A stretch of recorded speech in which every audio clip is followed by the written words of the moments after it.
Gentlemen, and welcome back to the Nexon Arena here in Seoul, South Korea for the 7th IESF World Championship. My name is Rapid. Joining me once again, Justin. How's it going? I'm doing fine. All these games have been very much exciting, so...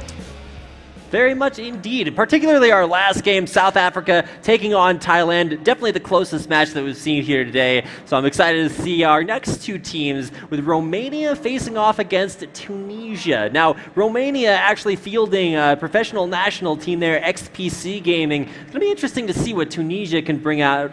They've got some name synergy, which we'll go over here in just a little bit, as the Spleet Pushers take on XPC from Romania. And after as exciting a game as our last one was, it's going to be hard to top it.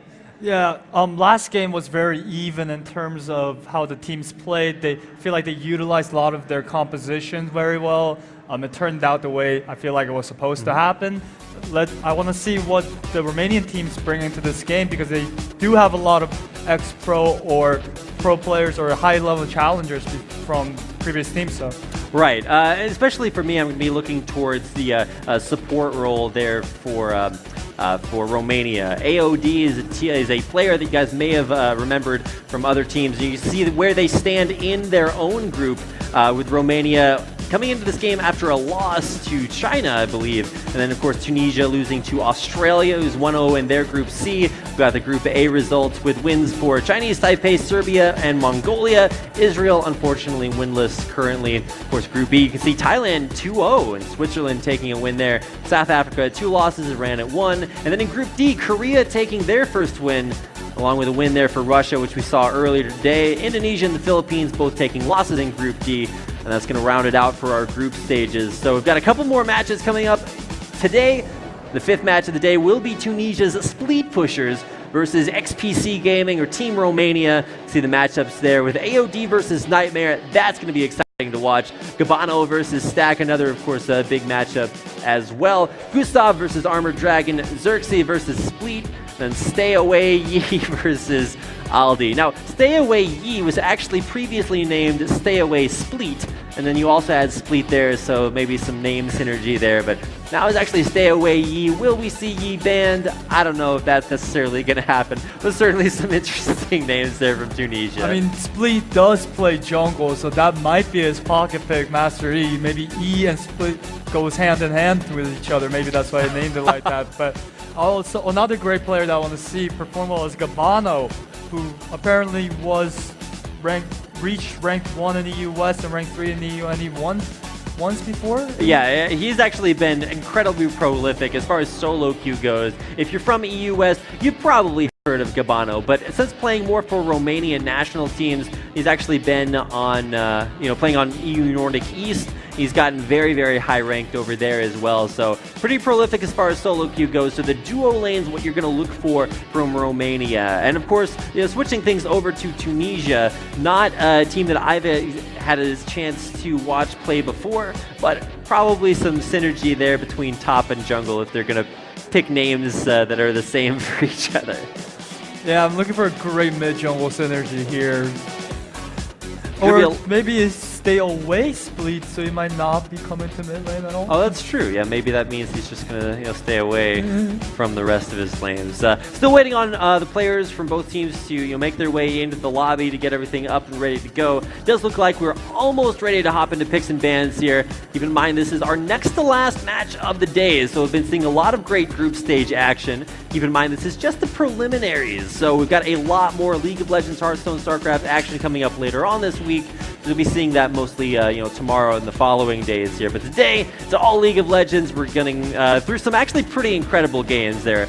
You may not expect tons of esports, action infrastructure from some of these nations that aren't quite as widely publicized. But that's one of the cool things about IESF is you get the opportunity to come see, teams from Tunisia, teams from all over the world, really, compete here in some of the most popular esports titles. If you're from a country that has a large esports scene, you're pretty used to that. not all of these countries here are, and it's exciting to get to know more about their scenes, more about their players, and see how they face off against the rest of the world. And this is also a very stepping stone to a lot of these players to get much more exposure so they can maybe get picked up by professional teams later on in their career. Absolutely. If you're one of the few players from your team that just has a breakout performance in international tournaments like this kind of experience is actually pretty hard to come by. If you qualify for IESF via your national qualifiers, then finally make it here to Seoul, South Korea. I talked to a lot of these players. For some of them, it's the first time out of the country. For others, it's their first time to South Korea to compete on a stage as big as this one here in the Nexon Arena. So I'm actually excited to see how they deal with this pressure, representing not only their team, but also their entire country here at the IESF World Championships. And from what I know about Team Romania, they've just been picked up by a professional team recently, very recently. Yeah, very recently. Actually just finished reading an interview with XPC Gaming on their new League of Legends squad. Pretty impressive from the pool of Romanian talent. And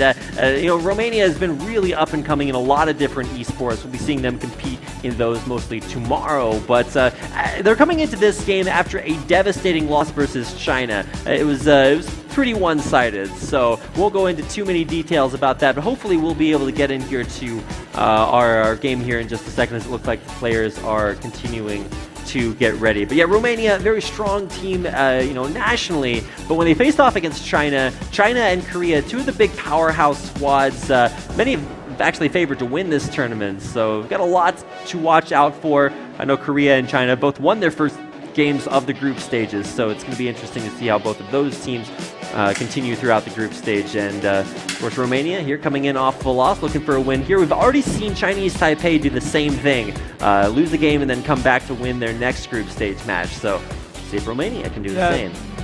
These games, and just because of how long the tournament is, it's very important that you adapt every single game to the meta that not the patch itself, but the meta of the tournament itself, because they exist. So it'll be nice to see how a couple of these teams adapt as the games go on. Right. I've gotten a couple of tweets like, why on earth would this team ban this champion? It doesn't make any sense. Well, keep in mind a lot of these teams, they may just play like general strategies, but many bring their own specific style from their own region, which may not be comparable to any of the main regions that you may be more familiar with. So anytime you're looking for each individual differences, it's actually pretty exciting to see what some of these regions come up with. Like we saw a double bird lane from Anivia and Quinn. Like where else do you see that other than IESF? So a lot of these teams, they've got something to prove, and they're bringing out some pretty unique strategies. They're going to be exciting to watch. And but the game that we just saw coming from South Africa and Thailand, and talked to the top laner that ran Pantheon with Ignite. He said that's one of his pocket picks. So like a lot of these teams that won't have much exposure, so a lot of these pocket picks might be actually coming up because there are no ways to prepare for them. And if you get struck with something that you're unprepared for, you might not be able to play a best of your abilities. So that's why it's been hard in terms of seeing what might get picked or what might get banned, but it's also very exciting. All right, well, it looks like both teams are in the lobby, ready to go. We should have picks and bans coming up here in just a second. So I don't know if you guys are as excited as I am, but the League of Legends action is going to continue. Should be looking to hop into picks and bans here in just a second. We got Romania versus Tunisia coming your way in the 5th preliminary match of the game. The team's already starting up here with champion picks and bans about to get underway.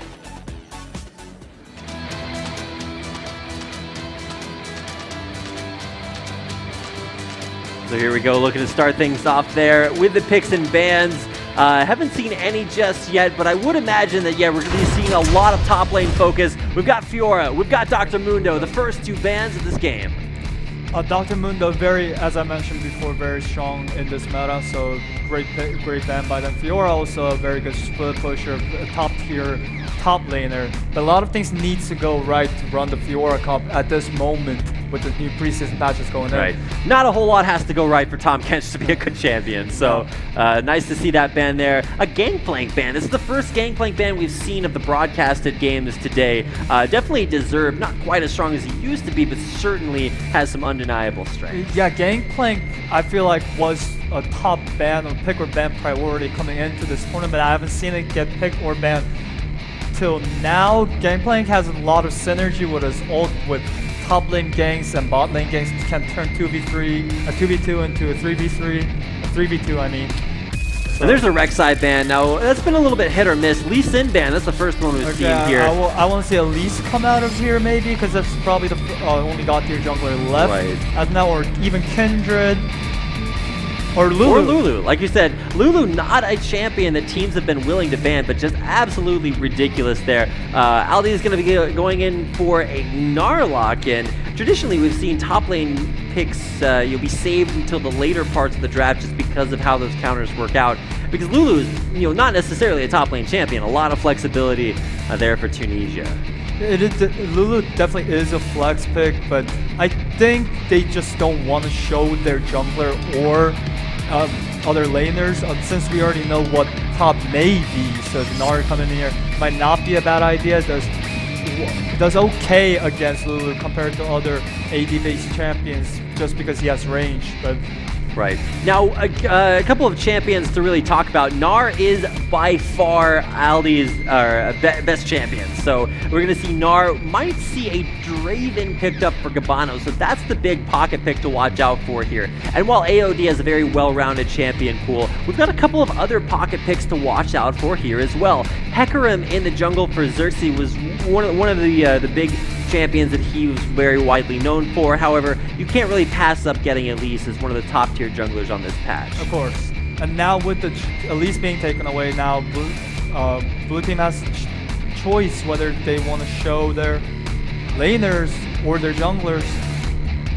Guess they're going for a Hecarim jungle and Aurelia top here? Yeah, we actually talked I just mentioned Hecarim is a strong jungle pick there for Romania, but now it looks like it's actually being taken away by the Spleet pushers. So Tunisia willing to grab that one out there. And a Shen, so Shen Lulu, that is going to be a lot of protection for whoever gets caught out. Yep. Shen here probably coming in here for support, might be ran top lane, I don't know, but definitely had jungle Hecarim coming here. We saw Cao run it during Worlds to not much success, but it has been seen worked before, so. And this could still be Hecarim top lane with a Shen in the support role and a Lulu mid. So still some flexibility there in for Tunisia. But for Gustav, another one of his pocket picks has actually been Karthus. Now, he actually used to play AD carry for the squad. He actually has switched things back up from being an AD carry to being a mid laner. He specialized in Karthus, but it looks like Ahri is going to be the direction he wants to go for. And while Gabano's Draven was something that he got a lot of hype from the previous years, it does look like a Vayne pick going to get locked in for him. And Gustav, he's thinking about the Ahri. Certainly no problems with picking Ahri. It's a relatively safe lane, but maybe not something you want to give away too early. And all of this to save the support pick for last, which is not something that you see a lot of teams go with, considering how strong a counter pick that can be. Thresh coming here. I feel like the only support left at this point, and then is Alistar, or I guess Morgana's open too. Caitlyn, a very strong AD carry in this meta right now. Definitely good AD carry to run with this Lulu comp in the top lane, and Shen now also Lulu in the mid lane and Shen coming in the top lane, and Thresh for more utility. So. Yeah, pretty much a triple support there if you want to count Shen as a support for the AD carry. You talked about how strong Caitlyn is, able to throw out so many traps so quickly, given that ammo system. And man, I don't know what kind of support AOD is going to pull out here. Is it worthy of a last pick?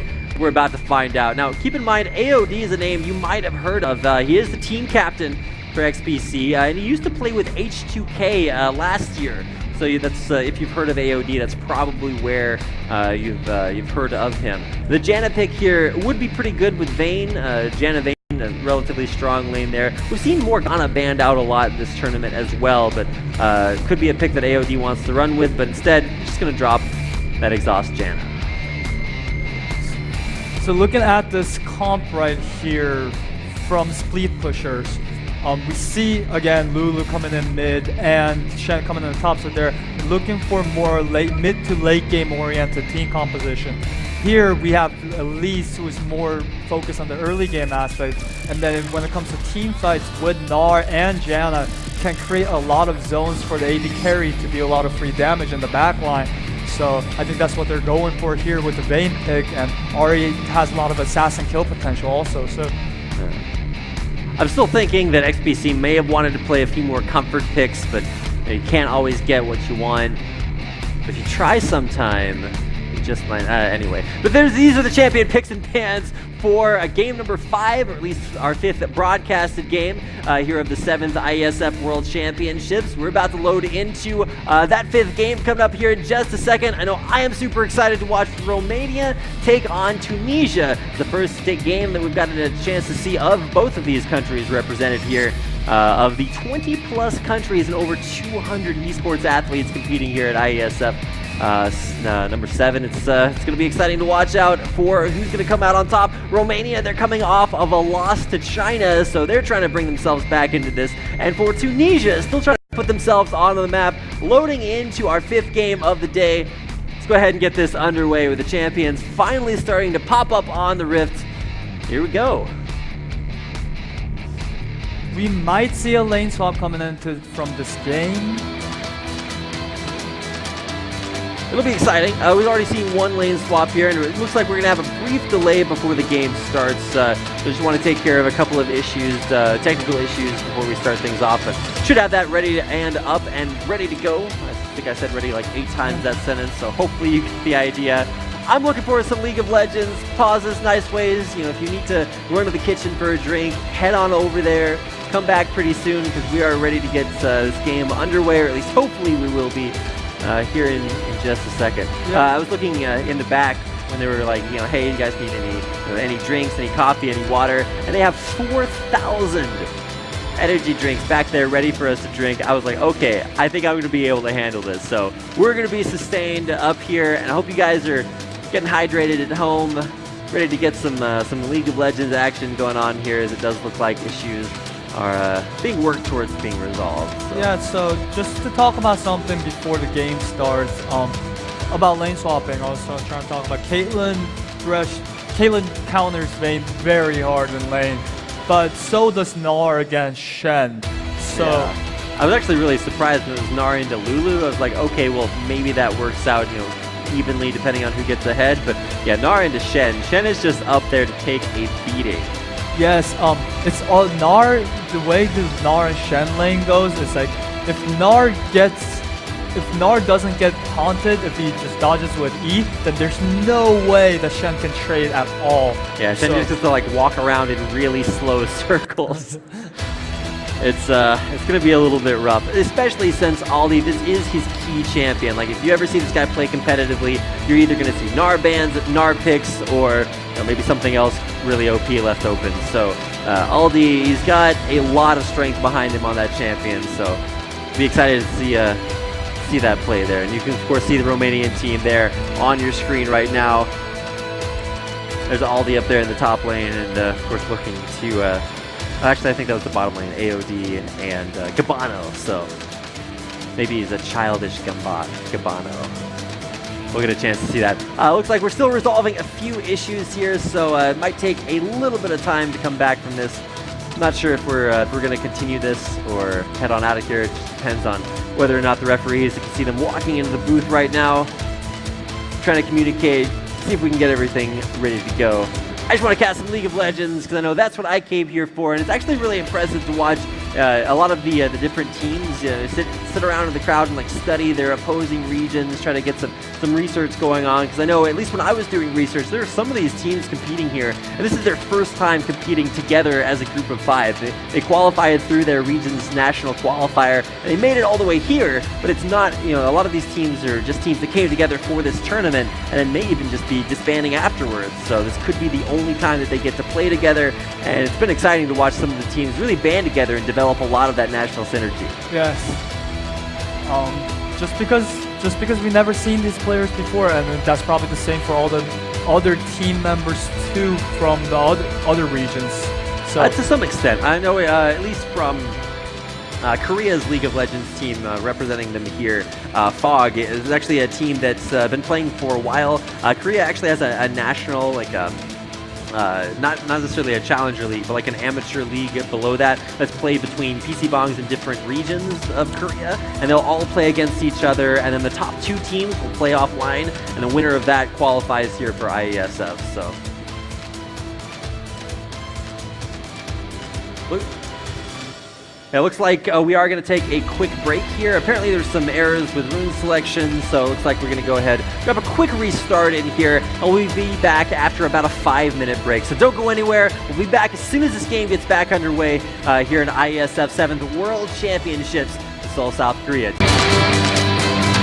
Hello, ladies and gentlemen, and welcome back to the 7th IESF World Championships. Coming to you live from the Nexon Arena in Seoul, South Korea. We are about to get underway with our 5th preliminary match of the day as Romania takes on Tunisia. We're going to get that game coming up for you here in just a second. Had a quick remake. We're ready to go in with game number 5. Got a lot of group stage action here today, but it's been exciting to see some of the teams rise to the top and look to qualify for their region to represent their nation here in the playoffs coming up tomorrow. And here we are with game number 5. You can see Romania, your team on the red side of the map on the right, facing off against the Tunisian Spleet pushers. There, and of course, you can see their namesake Spleet in the jungle on jungle Hecarim. Kind of an interesting pick for the purposes of this tournament, but both teams already using that home guard bonus to run out onto the map and get things started. Already a quick recall, as you know, you probably should buy items before you come out of base. Of course. All right, well, now that we've got all 5 players on both teams with their prerequisite items, I think sometimes you run out of base, you're like, hey, maybe I can get something accomplished, and then go back and buy a bigger item. But yeah, probably good to start with some of those. First game jitters, you know. You're like, all right, guys, let's go. Let's go. Wait a second. I need my Thorns ring. Yeah, probably want to go ahead and pick that up. So here we go. Both teams looking to start. Now, we talked about some 2v1 potentials here for both sides. Vayne Janna into Caitlyn Thresh, not super great. Just like the top lane matchup is a little bit rough as well. Gnar, pretty good pick against Shen as long as he doesn't get taunted. Able to dodge that out there. But it does look like both teams are setting up for standard lanes. I'm not sure exactly what we're going to have work out here. Also, double jungling could be something that we're going to look for here between Spleet and Stay Away Spleet. He did actually change his name to Stay Away Spleet here as well, so I'm glad we got that name synergy represented here in game. Probably should call him Stay Away from this for this game, but yeah, top Hecarim starting on top side of this jungle and then trying to move down for the level 3. All right, now we do have some headshots starting to proc there. Is Stack. It'll be interesting to see how he wants to use those. But we're looking for level 2s here off of this next wave coming up. And Stack and Nightmare, I'm not sure if they've pushed that wave quite as hard as they could have. It's one of the big things about Caitlyn Thresh is it actually works really, really well to push early, get that level 2 advantage, and make that happen. So let's see if we have any other action out there on the map. Spleet's just waiting for a few of his up potions to tick down, his cooldowns to come back up, and he's on his way through the jungle. Haven't seen too many difficulties in any of the lanes just yet. I say that, and then I look top lane, and all these up to an 11 versus 4 CS lead is completely bullying that Shen. He's going to get some CS off of this right now, but definitely this is going to be the story of this lane going forward with this game. Actually, didn't Gnar get... Yeah, Mega Gnar actually got buffed this patch. He got 25 extra range on his Mega Gnar auto attack range. So it actually makes a little bit more sense. You this huge Mega Gnar, you can actually hit stuff farther away. So nice to see maybe a few buffs coming in there. Didn't necessarily see that one coming, but there's a taunt there onto Aldi. Really, really good to see that work out for Stay Away Spleet. You gotta fight back in that lane. Yeah, but you can't get hit by those taunts. That's just the thing with Gnar and Shen matchup is you have to dodge that with E or just however trying to get speed buff off of the 3rd hit on minions, stuff like that. You just can't get taunted because that goes in for equal trade and that's not what you're looking for in that lane. All right, well now we're going to see maybe some turnaround action as far as jungle pressure goes.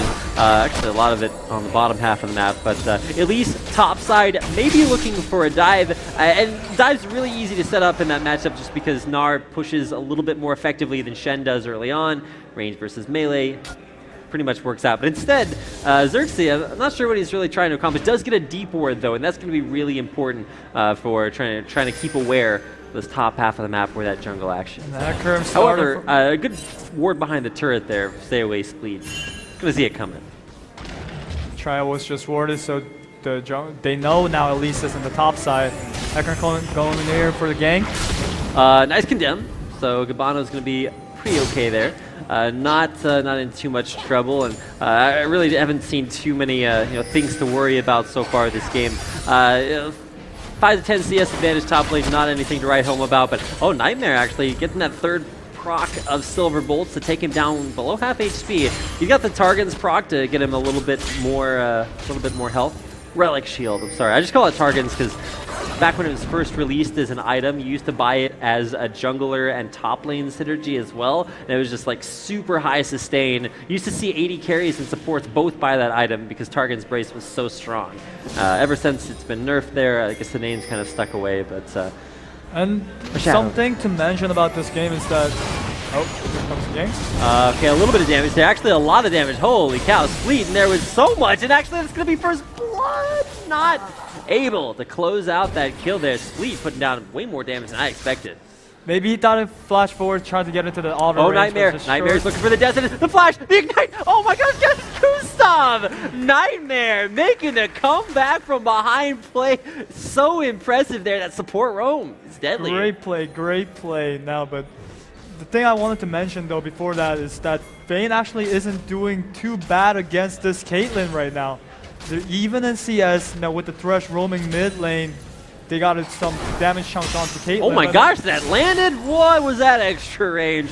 Like you buff Gnar, Mega Gnar auto attack, and the range. A lot of damage onto Gabano, but trading it right back. I think Gabano might have been able to tumble forward for a kill there. Maybe better safe than sorry. Summoner heal still available for Caitlyn, so really not in any real danger. Was forced to be used there by Gabano though, so that is a Summoner advantage for Stack. Yeah, Nightmare taking complete control over this game for the past minute or so, pulling that successful gank off at top, mid, and not coming back straight for a hook, so. Well, now we have to keep an eye on this jungle pressure as it looks like Elise coming back to top lane. What is going to happen here as it does look like Death Sentence will land bottom. It's going to be pulling Hecarim on in and on out again there. Spleet will be, or stay away from Spleet. Will be forced to flash away there. Ollie's going the distance there. It's going to get at least one hyper proc off there, so nice block there. His shield, Shen able to at least sustain through a little bit of that damage, but I don't know. It's certainly been a little bit of a rough lane up top. Although CS advantage is not as difficult as we expected it to be. No. You see Caitlyn going back first and then pick up that BF right away. I'm really curious to see how Vayne in this game will itemize, because the games that we've seen before, we saw them rush static shift first item, and then I personally don't think that's a very good idea just in terms of the nerfs that came in, but see Nightmare coming in for another roam. Yeah, Nightmare's so fast. The Death Sentence lands again. How does he hit every one? This roam is ridiculous. And Gustav going to take half his HP and damage there. Nightmare, he's able to somehow stealth his way right through the ward. I mean, when you see a support walk through a ward towards your lane, you're like, huh, what if I'm going to get ganked there? This is when you type your scripting. Well, the really good Death Sentence ready to land there, and it does catch Gustav again. Yeah, has not had a great track record this game of getting hit by death sentences. And you wouldn't expect that because he's not even laning against the Thresh, but preoccupation there with Nightmare getting off some really powerful roams. Story of mid laners in this round. Oh, jumping forward there. Aldi so much damage. That Phage too strong, and stay away. Spleet's going to stay away from that top lane for about 18 more seconds. Bottom though, we got an incoming gank. The Cocoon will land on the Nightmare. Shields himself there with that lantern with Stack. Not sure if he's going to be able to kite this one back away in time. Nice damage coming back there as Xerxes able to repel away. The Spleet coming in, albeit for probably some moral support there. Unable to make a counter gank really happen there, but keeps his lane alive. Yeah, Spleet picking Hecarim jungle here, but tried to gank bot lane twice now, but been just countered by Condemn, basically. So no, if that was a great jungler pick at this moment, but he does have a teamfight potential, so. Well, to be fair, Spleet is now level 6. He does have that Onslaught of Shadows ultimate available for use, so when he comes back out of base, this is going to be a much different Hecarim gank style.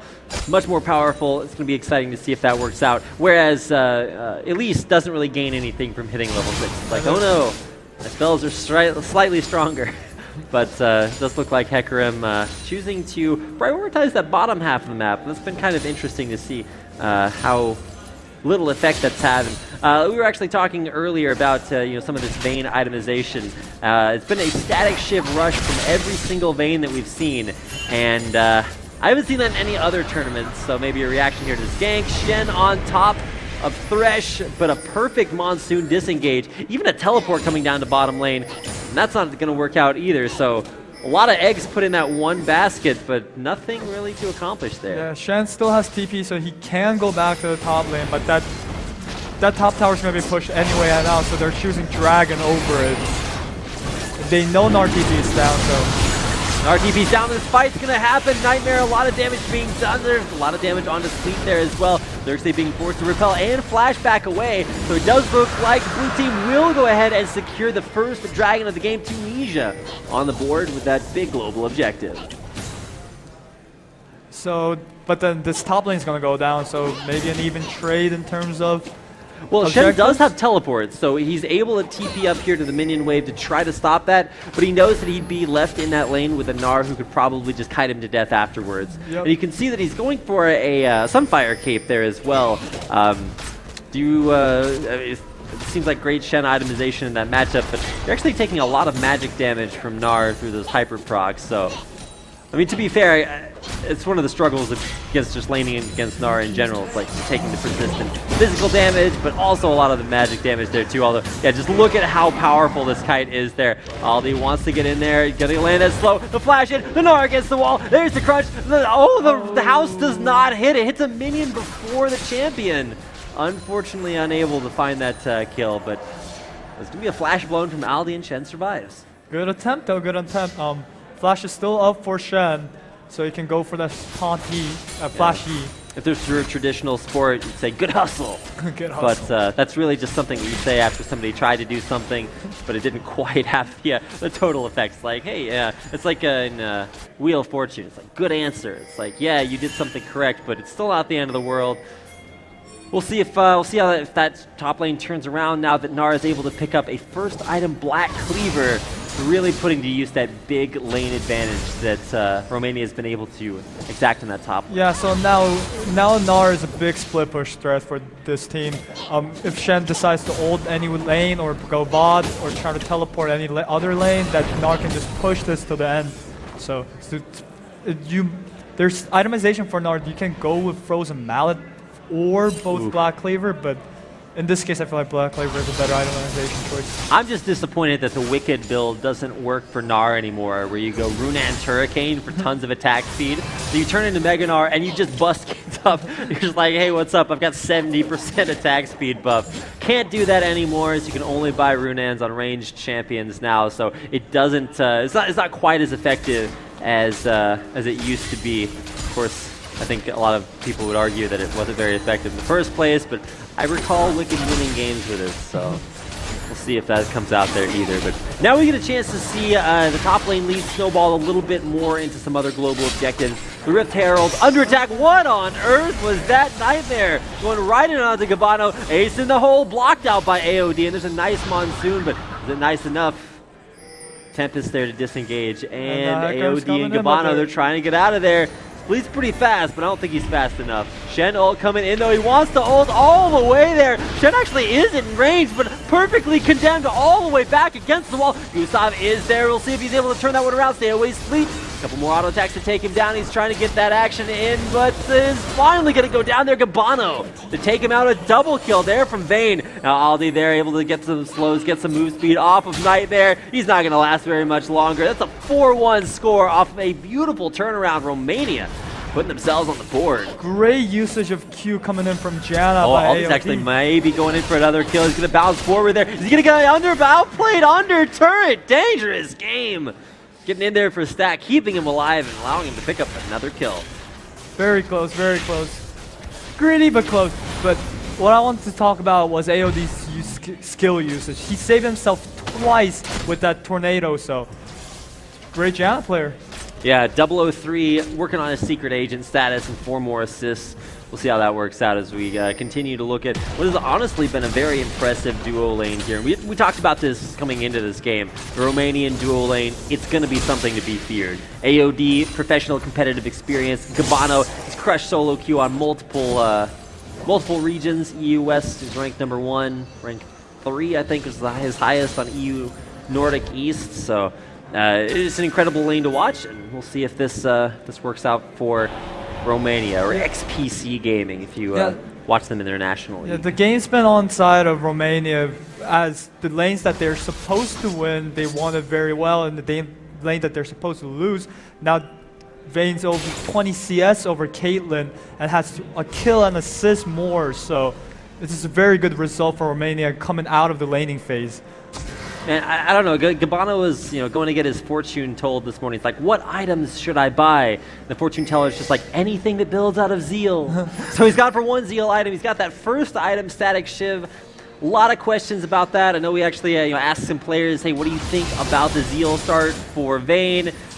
Not very flattering on their responses for that. So not sure what's going on with that, but he's got a second Zeal, and he's probably looking for a Phantom Dancer, most likely to come out. Could go for Rapid Fire Cannon, though, Rapid Fire Cannon. I think that's a much more likely item. From what I've been talking to pro players, usually Vayne, you try to rush VF first item, not building it to anything, but just for the power spike and go Fire Cannon immediately, or rush Fire Cannon. But in this tournament, it has its own meta. They're trying to build Static Shift, but it's working out for Gabano at this moment in this game right now, so I guess.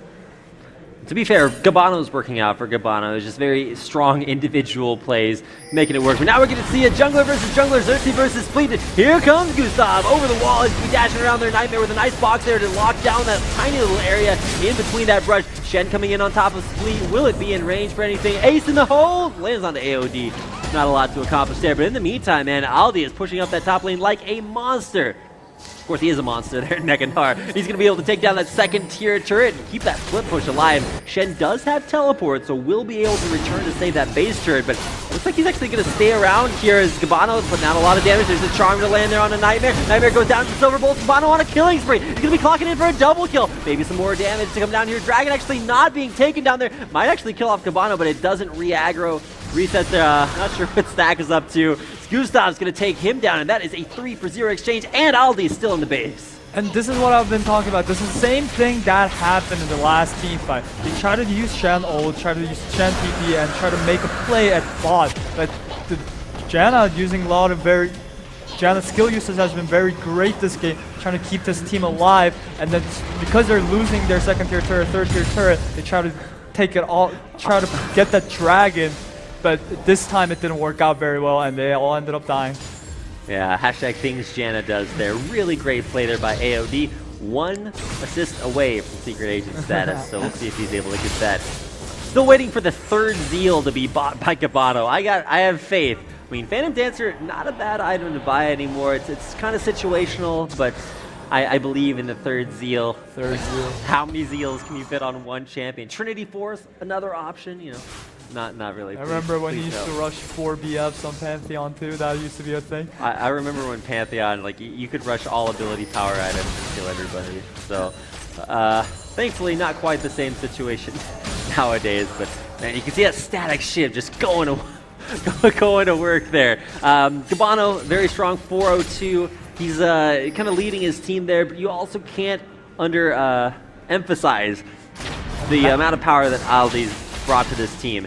Now, he's not actually going to go for a Frozen Mallet just yet. Looks like he's going for, what is that, Yomu's Ghost Blade coming up next? I mean, he's able to put a lot of power into that top lane. It looks like he's going for even more offensive items just to make sure that he can crush that lane matchup. Yeah, he knows that he doesn't need to team fight. He knows that his team can 4v5 and still win fights. So he's just looking for that more split push pressure in the top lane, and then that might be the overall plan of this game. Keeping an eye on both sides of the map. Nara, top lane, getting a split push on. Bottom lane, the split push is actually Gustav, and depending on how things work out down there, that's an Abyssal Scepter on Ahri. gives you the magic resistance, but it's really going to be about the magic resistance reduction when he gets up close and personal with Stack if he wants to keep that split push going. But a 1-3-1 being executed pretty well here by Romania. Let's see if they're able to get this on Spleet, trying to make a play on Gabano in the mid lane, charges in, gets the fear, but will he be able to lock in the flash, the taunt, but a beautiful knock up there by the Lulu ult on the stay away Spleet. Teleport in there from Aldi, knocks down the Thresh, takes him out. Armored Dragon, another kill coming in there. Aldi on point, and Xerxes in the mid lane, he's still pushing into the base. Recall there by Kalen's not involved in this fight at all, and that's a 3-0 in Romania's favor. Yeah, the Hecarim Shen combo has not been working very well for this team this entire game, and they try to keep forcing it, but it does not work out. Or stay away from Spleet. This is essentially what this matchup is like. It's like absolutely nothing you can do. Forcing the Shen to run between double turrets. That is a little bit painful to watch. Of course, it's equally strong push up the mid lane. A sixth turret, rather. A sixth turret. There we go. I fixed my voice. Sixth turret taken down, and that does include the inhibitor turret in the top lane. So only one outer turret remaining.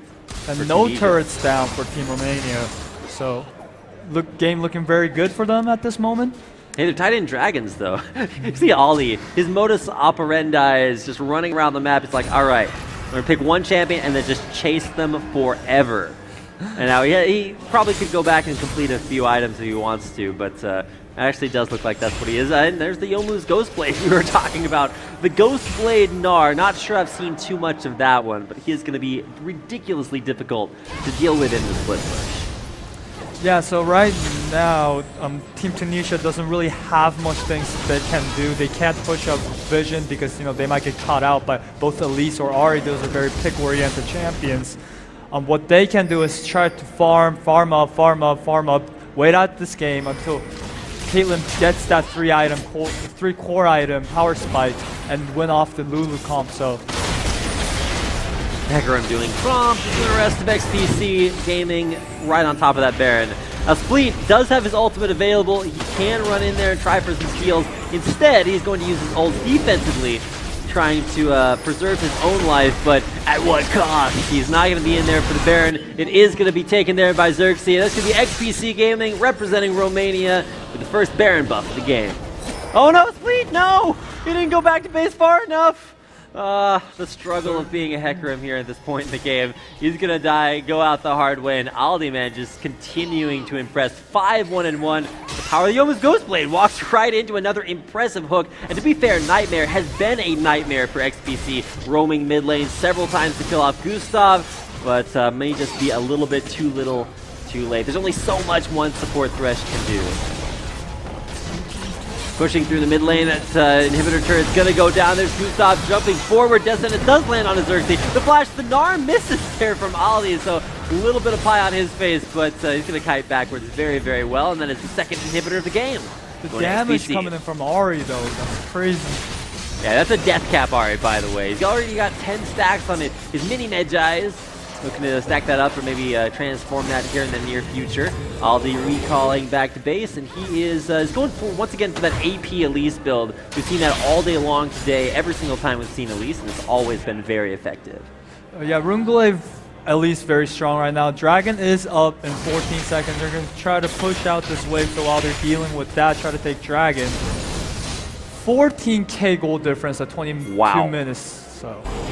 Now, to be fair, after you get past 20 minutes into the game, both teams get home guard bonus on all of their players, so that may make it slightly easier for Tunisia to defend their base, able to just go back to base, home guard back out to try to stop some of these minions coming in. To be honest, even if they home guard, they're just going to be faced with bare minions. I mean, and look at Stay Away Spleet. He is there's actually Youmuu's active use there. Aldi is essentially in a 1v5 situation here, just trying to kite things out, be as annoying as he can be. And this outer turret, possibly even both bottom lane turrets, is not going to be in a great spot there. Aldi looking to put down so much damage, using an extra Mega Gnar auto attack range to help pick up that kill on the Nightmare. And he's not done yet. He's about to transform back into Mini Gnar. He's just marauding this base and bringing up so much attention. He even has teleport so he can recall, regain 1,000 HP, and teleport right back into the fight. Looks like it might not be too much fighting left to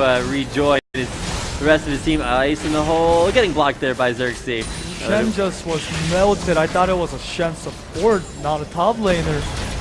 Crazy damage coming in from this team. Xerxes repels and flashes back out. Aldi TP's back and he's already down below half HP, but it won't matter there. The play back onto the fountain. Nice play there by Nightmare, but it just won't matter. Romania in 24 minutes, they crush the Nexus and 16-3 will take out Tunisia.